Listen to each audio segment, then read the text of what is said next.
Fifth chapter പ്രകാശത്തിൻ്റെ അപവർത്തനം അഥവാ refraction of light. അപവർത്തനം അഥവാ റിഫ്രാക്ഷൻ.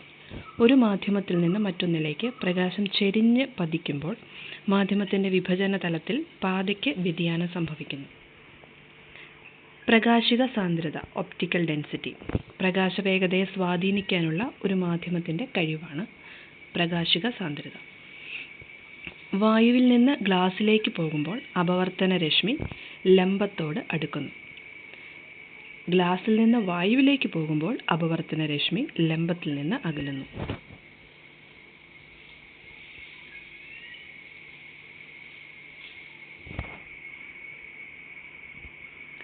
ഒരു മാധ്യമത്തിലേക്ക് ലംബമായി പ്രവേശിക്കുന്ന പ്രകാശരശ്മിക്ക് അപവർത്തനം സംഭവിക്കുന്നില്ല. അപവർത്തന നിയമങ്ങൾ ലോസ് ഓഫ് റിഫ്രാക്ഷൻ. പതനകോൺ, അപവർത്തന കോൺ, വിഭജനതലത്തിൽ പതനബിന്ദുവിലൂടെ വരച്ച ലംബം. Angle of incidence, angle of refraction and perpendicular to the plane എന്നിവ ഒരേ തലത്തിൽ ഒരേ പ്ലെയിനിലായിരിക്കും. പതനകോണിൻ്റെയും അപവർത്തന കോണിൻ്റെയും സൈൻ വിലകൾ തമ്മിലുള്ള അനുപാത വില ഒരു സ്ഥിരസംഖ്യയായിരിക്കും. sin I by sin r is equal to a constant. ഇത് സ്നെൽസ് ലോ, സ്നെൽ നിയമം എന്നറിയപ്പെടുന്നു. ജലത്തിൻ്റെ ക്രിട്ടിക്കൽ കോൺ ആണ് 48.6 ഡിഗ്രി. ഈ സ്ഥിരസംഖ്യയെ അപവർത്തനാങ്കം റിഫ്രാക്റ്റീവ് ഇൻഡെക്സ് എന്ന് വിളിക്കുന്നു. ഒരു മാധ്യമത്തിന് മറ്റൊരു മാധ്യമത്തെ അപേക്ഷിച്ചുള്ള അപവർത്തനാങ്കത്തിന് ആപേക്ഷിക അപവർത്തനാങ്കം റിലേറ്റീവ് റിഫ്രാക്റ്റീവ് ഇൻഡെക്സ് എന്ന് വിളിക്കുന്നു.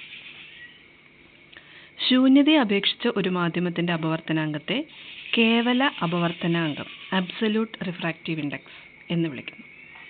പൂർണ്ണാന്തര പ്രതിപതനം ടോട്ടൽ ഇൻറ്റേർണൽ റിഫ്ലക്ഷൻ.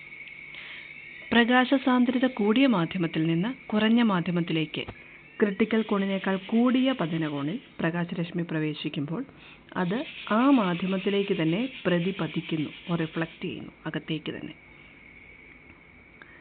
നക്ഷത്രത്തിൻ്റെ മിന്നിത്തിളക്കത്തിന് കാരണം തുടർച്ചയായ അപവർത്തനം.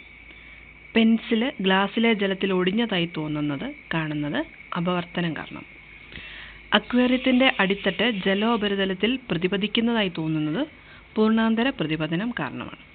ഇത് റീസൺസ് ചോദിക്കാൻ സാധ്യതയുള്ള 3 പോയിന്റുകളാണ്.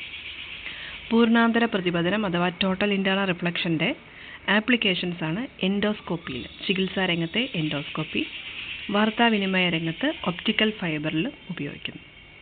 Thank you.